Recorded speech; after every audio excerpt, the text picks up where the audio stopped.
Beberapa perubahan mungkin terjadi sebagai dampak adopsi kecerdasan buatan AI di berbagai bidang. Sayangnya, gaji bukan menjadi salah satu di antaranya. Beberapa waktu lalu, sejumlah peneliti AI terkemuka di dunia menyerukan moratorium penelitian kecerdasan buatan dengan menyebut masalah keamanan pada teknologi ini harus segera ditangani. Jika tidak, hasilnya diprediksi bisa sangat buruk bagi umat manusia.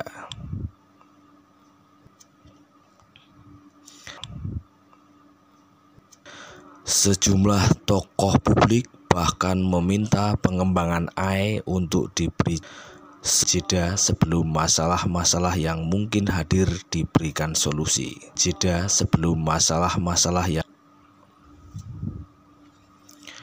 Beberapa pihak mengatakan jeda dalam pengembangan tersebut tidak praktis untuk diterapkan dalam skala global. Selain itu, hal tersebut juga dapat menghalangi kemajuan teknologi yang dapat memberikan manfaat yang bahkan bisa menyelamatkan nyawa. Merujuk pada pendapat tersebut, AI tak hanya bisa memberikan perubahan yang buruk seperti yang dikhawatirkan, tetapi juga perubahan yang baik di sejumlah bidang. Teknologi telah mengotomatisasi pekerjaan sejak revolusi industri, meski belum pernah terjadi dalam skala sebesar saat ini. Pasalnya, semua orang, mulai dari pengemudi truk hingga pengisi suara, berisiko digantikan oleh AI. Sebuah studi terbaru yang dilakukan oleh OpenAI, pengembang ChatGPT, menemukan lebih dari 30 pekerjaan dianggap aman dari otomatisasi dalam waktu dekat, mulai dari mekanik hingga atlet. Namun, pekerjaan tersebut hanya mewakili sebagian kecil dari pasar tenaga kerja saat ini. Meski lapangan kerja baru akan tercipta, ada kemungkinan besar sebagian besar penduduk akan kehilangan pekerjaan. Dalam proyeksi positif, hal tersebut akan menyebabkan munculnya kelas pekerja baru yang hidup dengan pendapatan dasar universal yang didanai oleh pajak atas robot dan perusahaan yang mengoperasikannya. Namun, dalam proyeksi negatif, hal ini akan menyebabkan pengangguran massal yang mengakibatkan keresahan sosial. Para pekerja yang di PHK bisa jadi menghancurkan mesin-mesin yang menggantikan mereka. Dengan banyaknya pekerjaan yang terancam dan potensi ketidaksetaraan kekayaan yang sangat besar, beberapa orang bahkan khawatir hal ini pada akhirnya dapat mengakibatkan kehancuran masyarakat. AI telah berkontribusi pada kemajuan ilmiah yang besar, yang secara dramatis mempercepat waktu yang dibutuhkan untuk membuat penemuan. Metode ini telah digunakan untuk menemukan jutaan bahan yang sebelumnya tidak ada, menemukan molekul obat potensial 1000 kali lebih cepat daripada metode-metode mutakhir sebelumnya, serta meningkatkan pemahaman kita tentang alam semesta. Dalam proyeksi positif,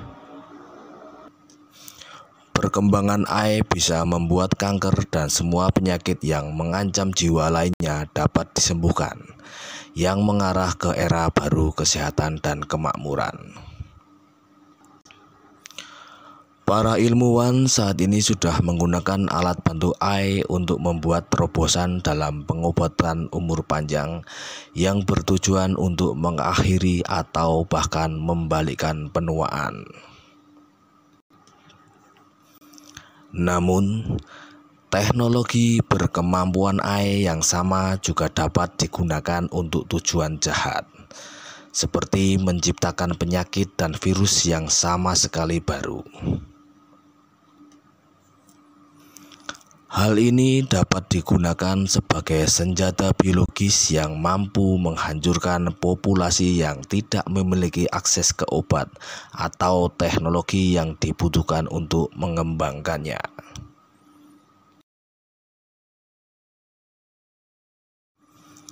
Mesin yang dilengkapi dengan otak AI dapat pergi ke berbagai tempat dan melakukan hal-hal yang secara fisik tidak mungkin dilakukan oleh manusia. Mesin semacam ini tidak dibatasi oleh kebutuhan oksigen, nutrisi, atau bahkan umur yang terbatas. Robot pintar juga dapat melakukan misi keluar angkasa atau melakukan tugas-tugas berbahaya tanpa mempertaruhkan nyawa manusia. Dikutip dari The Independent, robot AI dapat membantu manusia menjelajahi dan mendatangi bagian-bagian alam semesta untuk mengubah kita menjadi spesies multiplanet. Hal ini akan memastikan kelangsungan hidup umat manusia selama jutaan tahun, bahkan mungkin lebih lama dari usia matahari. Namun, robot AI bisa membentuk masyarakat mereka sendiri di planet lain atau bahkan mungkin di daerah yang tidak ramah seperti Antartika atau di bawah laut. Saat peradaban mereka maju dan berkembang, peradaban kita hancur.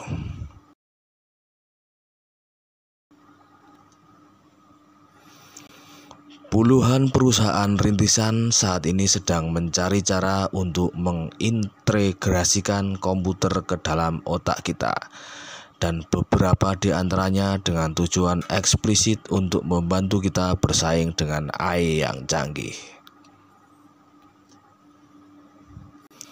Neuralink milik Elon Musk telah menguji teknologi ini pada babi dan monyet, yang memungkinkan mereka untuk bermain video game dengan pikiran mereka.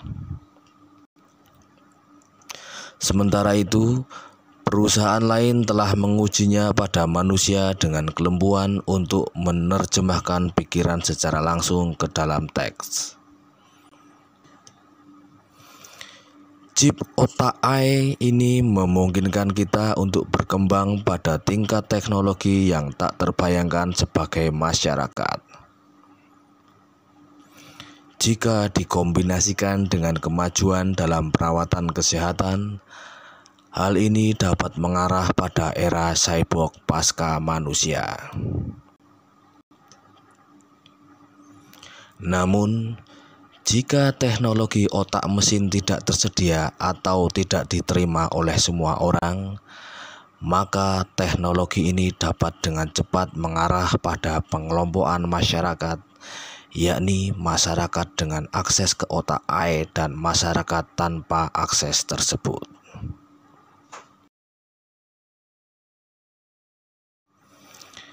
Singularitas teknologi bisa terjadi dalam beberapa tahun hingga beberapa dekade lagi.